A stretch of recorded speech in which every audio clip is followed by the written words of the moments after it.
تہجد کی دعائے استفتاح. لیکن دعائے استفتاح برائے تہجد پھر مختلف ہے. آپ دیکھیے کہ کیوں، آپ الفاظ دیکھیں گے تو سمجھ میں آئے گا. حضرت ابن عباس رضی اللہ عنہ روایت کرتے ہیں کہ جب رسول اللہ صلی اللہ علیہ وسلم رات کو تہجد کے لیے کھڑے ہوتے تو تکبیر تحریمہ کے بعد یہ پڑھتے، یعنی اللہ اکبر کہہ کے ہاتھ باندھ کے یہ دعا پڑھتے: اللہم لک الحمد انت قیم السماوات والارض ومن فیہن ولک الحمد لک ملک السماوات والارض ومن فیہن ولک الحمد انت نور السماوات والارض ولک الحمد انت ملک السماوات والارض ولک الحمد انت الحق ووعدک الحق ولقاؤک حق وقولک حق والجنة حق والنار حق والنبیون حق ومحمد صلی اللہ علیہ وسلم حق والساعة حق اللہم لک اسلمت وبک آمنت وعلیک توکلت وإلیک انبت وبک خاصمت وإلیک حاکمت فاغفر لی ما قدمت وما اخرت وما اسررت وما اعلنت انت المقدم وانت المؤخر لا الہ الا انت. الہی تیرے ہی لیے ہے ساری تعریف، زمین و آسمان اور جو کچھ ان میں ہے سب کو تو ہی قائم رکھنے والا ہے. تیرے ہی لیے ہے ساری تعریف، زمین و آسمان اور جو کچھ ان میں ہے اس سب کی بادشاہی تیرے ہی لیے ہے. تیرے ہی لیے ہے ساری تعریف، تو ہی روشن کرنے والا ہے زمین و آسمان کو. تیرے ہی لیے ہے ساری تعریف، تو ہی بادشاہ ہے زمین و آسمان کا. تیرے ہی لیے ہے ساری تعریف.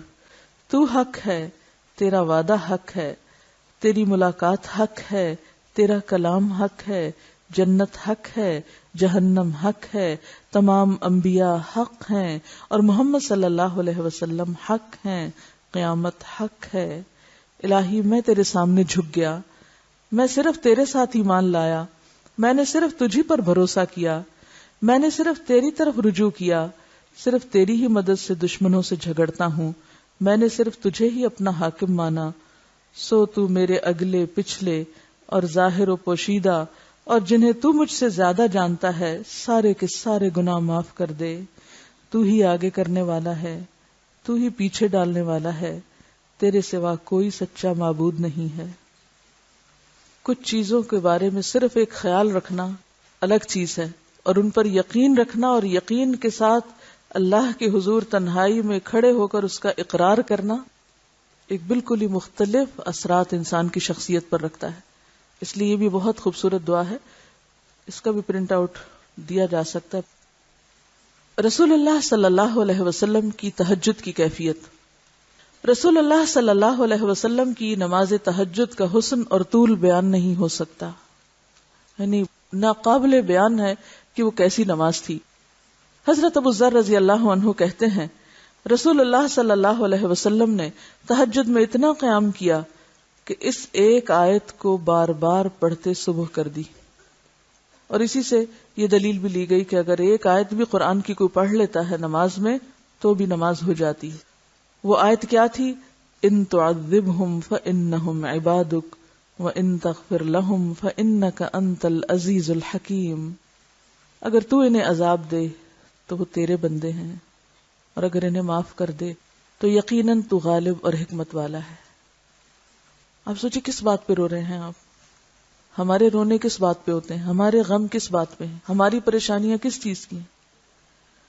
اور اللہ کے رسول صلی اللہ علیہ وسلم کا غم کیا ہے؟ اور آج امت کو کون سے غم لگے ہوئے ہیں؟ جو ان کی وارث ہے امت، اس کے غم کیا ہیں؟ تو اگر امت میں چند لوگوں کو بھی یہ غم لگ جائے جو غم آپ کو تھا کہ آپ بندوں کے لیے تڑپتے تھے کہ یا رب کہیں یہ عذاب کا شکار نہ ہو جائیں، کیونکہ اس سے بڑی تو کوئی آفت اور مصیبت ہے ہی نہیں کہ کوئی شخص آگ میں جا پڑے اور اللہ کے عذاب کا شکار ہو. اب دیکھیے چند لمحے ہم سے تکلیف برداشت نہیں ہوتی، کوئی درد ہو، کوئی بخار ہو، کوئی گرمی لگ جائے، دھوپ لگ جائے، پیاس لگ جائے، بھوک لگ جائے، کیسے کیسے بے چین ہو اٹھتے ہیں ہم. لیکن کیسے عجیب انسان ہے ہم کہ دنیا کی ان چھوٹی چھوٹی تکلیفوں پر تو بے چینی ہوتی ہے، مگر آخرت کا بڑا عذاب بأسن شدیدہ، اس کے بارے میں نہ خود کی فکر ہے اور نہ دوسروں کی فکر ہے۔ آپ تھوڑی دیر کے لیے اپنے آپ کو اس جگہ رکھ کے سوچئے کہ اللہ کے رسول صلی اللہ علیہ وسلم کس بات کو دہرا رہے ہیں، ذرا دہرائیں 3 دفعہ اس آیت کو۔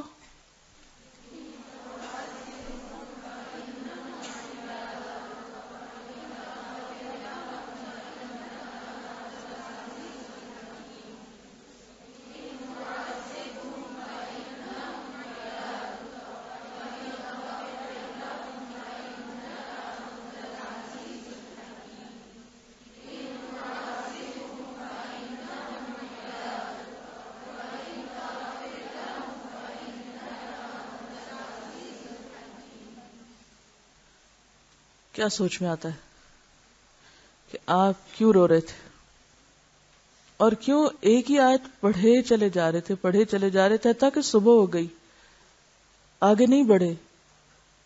کیونکہ جو کچھ پیچھے فرمایا کہ انت الحق وقولک حق والجنت حق والنار حق، جو ان ساری چیزوں کو حق سمجھتا ہے وہ واقعی پھر اس کو محسوس کر سکتا ہے کہ بندوں کا عذاب میں جانا اور ان کا بخشے جانا کیا معنی رکھتا ہے اور کتنا بڑا فرق ہے۔ ہمیں تو اپنے گھر والوں کا بھی ایسا فکر نہیں ہے، اپنے جنم دیے ہوئے بچوں کے بارے میں ایسا غم نہیں ہے، اپنے ماں باپ جن سے ہم محبت کے دعوے کرتے ہیں اور جو ہمیں بہت عزیز ہیں ان کے بارے میں ایسا غم نہیں ہے، اپنے بہن بھائیوں کے بارے میں ایسا غم نہیں ہے، اپنے ہی شوہروں کے بارے میں ایسا غم نہیں ہے۔ دنیا میں یہ سب پیارے اگر ہم سے دور ہو جاتے ہیں تو ہم ضرور روتے ہیں کہ ماں باپ جدا ہو گئے، بچے جدا ہو گئے، بہن بھائی جدا ہو گئے، لیکن اگر آخرت میں یہ سب جدا ہو گئے پھر کیا ہوگا؟ دنیا کی جدائیاں تو عارضی ہوتی ہیں، کچھ عرصے کے لیے جدا ہوئے پھر آ ملے، اور اگر آخرت میں یہ جدائی ہو گئی تو ہمیشہ کے لیے ہو جائے گی۔ تو جس شخص کو یہ بات سمجھ آ جائے وہ اپنے ہر پیارے کے لیے تڑپ اٹھے، اور آپ صلی اللہ علیہ وسلم صرف اپنے رشتہ داروں کے لیے نہیں، وہ تو سارے انسانیت کے لیے رحمت بنا کے بھیجے گئے تھے، وہ تو سب کے لیے تڑپتے تھے، وہ تو سارے عباد کے لیے تڑپتے تھے، صرف مسلمانوں کے لیے نہیں، صرف اپنے دوستوں کے لیے نہیں، وہ تو ساری انسانیت کے لیے تڑپتے تھے۔ عبادک، میں تو یہ دیکھتی ہوں کہ دنیا میں بھی بعض اوقات ہم کسی انسان کی جدائی پہ اس لیے روتے ہیں کہ خود ہمارا لاس ہوتا ہے نا، یہ بھی ایک سیلفشنس ہی ہوتی ہے۔ ہم بتا دوسرے کو یہ روتے ہیں کہ ہم تیری خاطر رو رہے ہیں، لیکن رو اپنی خاطر رہے ہوتے ہیں پھر بھی۔ کبھی غور کریں نا آپ، کسی کے جانے پہ، کسی کی جدائی پہ کیوں روتے ہیں؟ کہ ہمارا لاس ہوا ہے نا، ہمارا نقصان ہوا ہے۔ پھر اگین اپنے ہی لیے سیلفش ہیں۔ کوئی فوت ہو جاتا ہے، معلوم نہیں اس کی آخرت کتنی بہتر ہوگی، وہ کس فتنے سے بچ گیا، لیکن ہم رو رہے ہیں اور صبر ہی نہیں کر رہے اور چین ہی نہیں پا رہے اللہ کے فیصلے پر جو شاید اس بندے کے حق میں بہت بہتر تھا۔ کیوں روئے چلے جا رہے ہیں؟ کہ ہمارے چاہنے والوں میں کمی ہو گئی، یا ہم جس کو چاہتے تھے وہ ہمیں نظر نہیں آ رہا۔ تو اگین پھر فائدہ کس کا دیکھ رہے ہیں؟ اپنا ہی دیکھ رہے ہیں نا۔ احسان دوسروں پہ جتاتے ہیں کہ تمہارے غم میں ہم روتے ہیں، تمہارے لیے روتے ہیں، روتے اپنے لیے۔ یہ ہے سچا رونا جو بندوں کے لیے رونا ہوتا ہے، یا اللہ تیرے بندے تکلیف میں نہ پڑ جائیں۔ تو ہمیں اس خود غرضی سے باہر نکلنے کی ضرورت ہے کہ جو ہم ہر وقت اپنی ہی ذات اور اپنے ہی فائدے اور نیکی کے کاموں میں بھی خود غرض ہیں، اس میں بھی صرف خود اکیلے ہی چلنا چاہتے ہیں اور دوسروں کو ساتھ نہیں لینا چاہتے۔ قرآن پڑھتے بھی ہیں تو سمجھ کے نہیں پڑھتے، کھینچ کھینچ کے پڑھتے ہیں، بعض اوقات صرف الفاظ ہی دہراتے رہتے ہیں رٹے رٹائے، روح نہیں ہے۔ تو جب دین سے روح نکل جاتی ہے تو پھر وہ صرف ایک خول رہ جاتا ہے جو ہم مصنوعی طور پہ اپنے اوپر چڑھا لیتے ہیں، وہ پھر دین دوسروں کے لیے ہو جاتا ہے، وہ اپنی ذات کے لیے نہیں رہتا۔